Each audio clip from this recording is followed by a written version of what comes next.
100%. And you know why? They can be perceived as having a disability. Arthritis is considered a disability. I think there's very few residents who make it to our communities that at least don't have a little arthritis, right? And of course, much more. And the other thing they did in 2008 is to say there are certain businesses that have public places, and we have to accommodate individuals in those public places so that they can have enjoyment of those common areas. And guess who they called out? Senior living and long-term care. So when you think about what we do, one of the areas that we have to concern ourselves with is what we're doing in compliance with these two laws. Well, let's see some of the practical admissions. Most of you are ILAL, but some of you are CCRC. There's a difference in the two models. ILAL, someone comes to your community, the sales office, they're a prospect, they're inquiring. What do you ask them about their health and well-being? Absolutely nothing. Why? You don't want to step on that area of being discriminatory.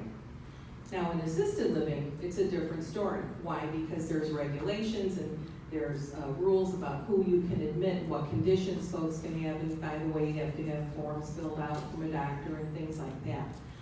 But in independent living, the danger is if you have ILAL, a prospect comes in, they're in a wheelchair, someone's pushing them in, and now your sales personnel are going to say, you know what, you might like assisted living better. Is that a violation of fair housing and ADA? Yes. And so it's really the most common problem that is reviewed by the Department of Justice. They have secret shoppers. And it's something that, because you've admitted someone to independent living in the past and it didn't work out well because the person was not really able to live in independent living and you had this big brouhaha, the next admission you might think, we better check this person out. And we've all been there, we've all had that, but you have to caution yourselves and your sales force especially about that.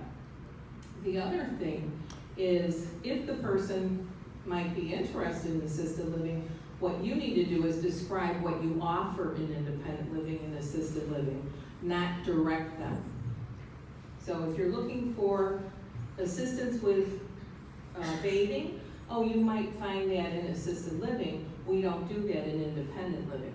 So that's the way to help a prospect sort where they want to go, select where they want to go, so that you're not being the one who's doing the directing. The other thing is the CCRC. I mentioned that that's different. Why? Because many CCRCs have a contract that provides health care as part of the continuum. So they move into independent living, but they can transfer to assisted living or skilled nursing under some contractual terms. And in those communities that have that arrangement, there is the opportunity to ask some health-related questions, because their model is, we have AL and skilled for the residents who are contracting, and we need to make sure that we're able to care for them as they move through the continuum. So those of you in CCRC, you may have a process where you ask healthcare questions, but if you're IL doesn't have any, there's no reason for you to ask what meds they're on, what their conditions are, why they're in a wheelchair, none of that. Okay. I say establish a review team because you need that core group of people who understand these rules, these regulations, your admissions process, and then ongoing, you need to have housekeeping and facilities and all the caregivers be able to report to you changes. Even in IL, Mrs. Carlin's apartment was a mess, and she's normally not messy. and things like that. So that review team, and it might be you and resident services and your AL director, and you're the team. But have the group really be studied and know what the regs are and know what your process is. So the other thing, and we say the 3 areas that you can stumble is your admissions part, and we talked about that, your policies and your transfers. So the regulations. You guys have clicked off a couple of the suggestions here. Have a relationship with your state agency, and you have the state here speaking and presenting, and I know part of this conference is to advocate for all of you within the Florida regulators. I had someone in the session I did earlier say, what about this situation? And I said, if you're presented with that situation, pick up the phone and call the state and ask it specifically.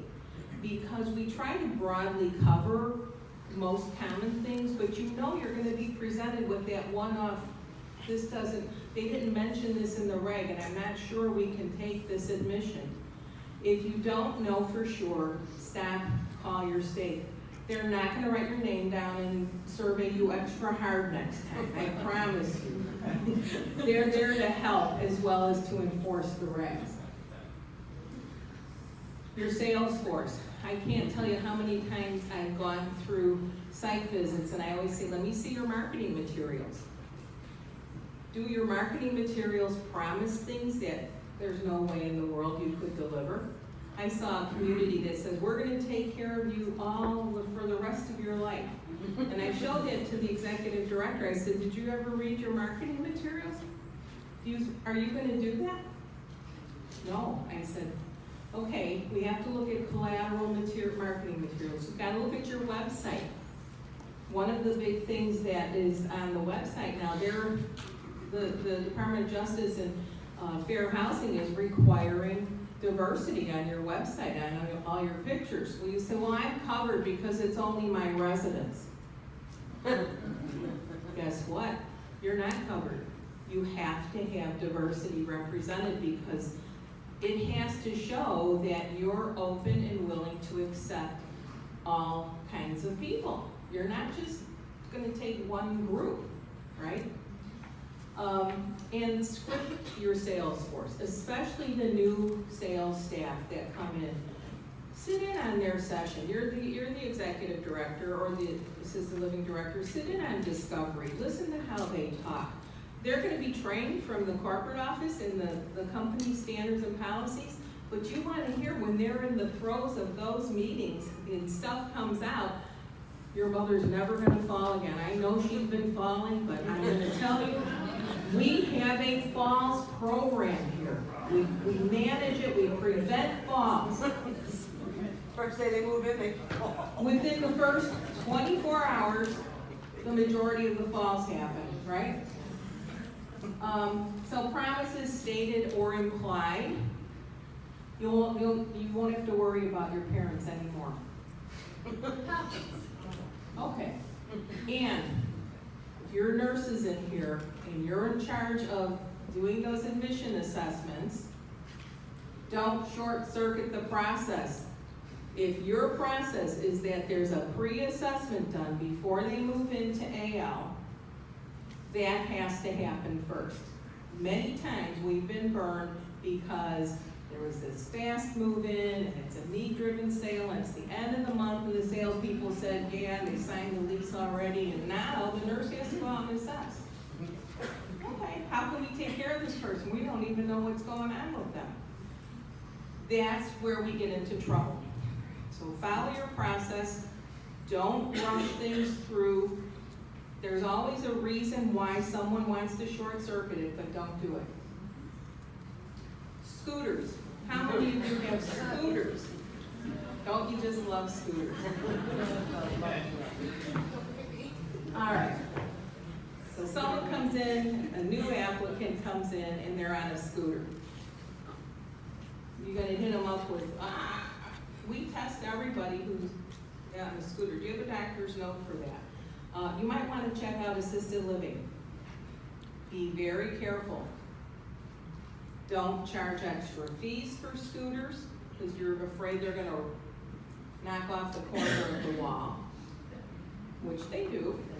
You can charge them after the fact, when they do the damage, but you can't get a deposit or like a security deposit, like in an apartment or something. Don't routinely require a physician certificate or have to make them go through a test with OT, any of that stuff. Don't